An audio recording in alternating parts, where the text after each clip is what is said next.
Hi everyone, it's Kathy here from houseoftoefl.com, and today we're going to talk about 7 easy ways to improve your writing score. Today's video is going to focus on the independent writing. Now, please note that the ETS has developed an e-rater. This means an electronic rater, and the electronic rater is also used now to rate your writing. But today's lesson will apply to both the human rater and the electronic rater, and how to improve your score on the independent essay. So today is about the independent, not so much the integrated, although some of this also applies to the integrated. Most of my students struggle more with the independent, so I decided to make this video to show them some quick and easy ways to improve their score. So without further ado, let's get started. The most important thing, and that's why it's number 1, is organization. That means you have a clear introductory paragraph and 2 or 3 body paragraphs and a conclusion. And these are separated. You don't have one big wall of text. You hit that enter button between the paragraphs so the grader clearly knows this is the introduction, this is where the body paragraph begins, this is where the next body paragraph begins, here's the conclusion. Okay? Do not give one big wall of text. That can hurt your score. But organization also applies to the use of transitional devices. So that means you say, first of all, furthermore, moreover, in addition, and in conclusion at the end. So these transitional devices give coherence, and they consider that part of organization, which is very important. The second important point is topic development. Topic development means that in your body paragraphs, your examples support clearly the point you're trying to make. So you have to have well-developed examples that are related to your thesis and that are related to the prompt that they gave you.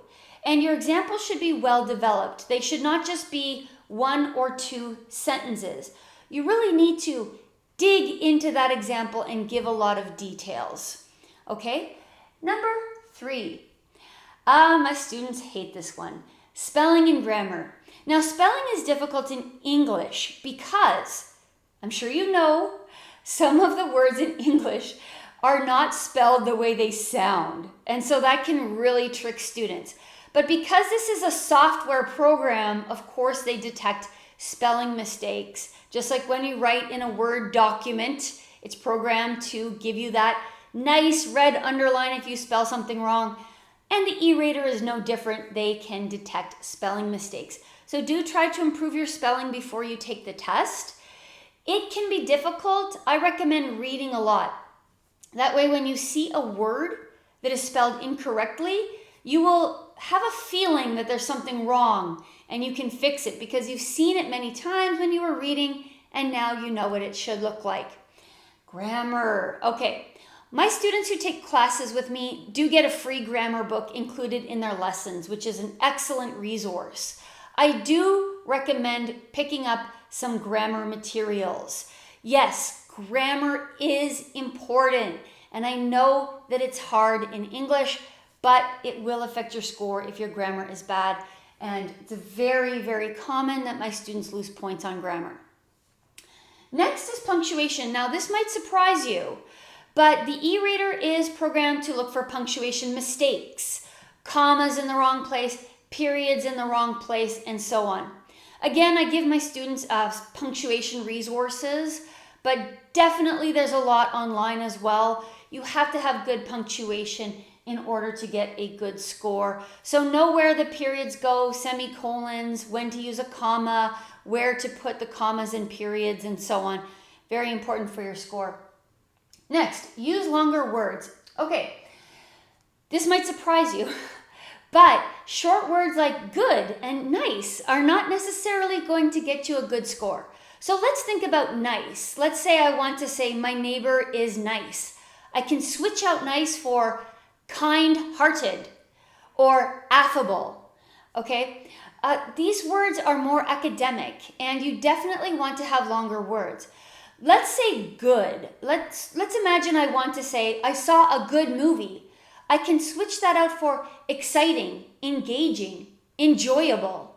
All those words are better than the word good. Good is too simple to get you a high score on an academic test like TOEFL. So try to learn TOEFL level words, okay? Now, sentence variety. That means some of your sentences are long and some are short. Now, I want to tell you right away that the first sentence of each paragraph should be long. For example, let's say there's a body paragraph and your point is that politics are important. This will not impress the graders. First of all, politics affects everyone, period. That is such a short sentence. So if it's the beginning sentence, you really want to impress the grader, let's switch that for a better sentence. First of all, politics are important to everyone because politicians make decisions when they vote on bills that affect the daily lives of citizens. Much better, right? Much more interesting, much more impressive, and that would be something that would get you a better score. However, it's variety, right? So some of your sentences should be a little bit shorter. And an easy way to do that is to make your sentence that introduces your example a short sentence. So you could say, my brother's experience is a compelling example of this, period. Nice short sentence, and then you can check that box. Okay, I have a short sentence, I'm good. Because both the human rater and the e-rater both look for sentence variety. And finally, word variety. Now, let me say right away that some words do not have synonyms. Don't try to find a synonym for the word government, or the word university, or the word parents. There's no synonyms for certain words. However, adjectives and adverbs typically have a lot of synonyms. So you should be able to vary your language quite a bit when it comes to adjectives and adverbs. Okay, so that's your 7 short tips to get a better score. Hopefully this will bump you up at least a few points.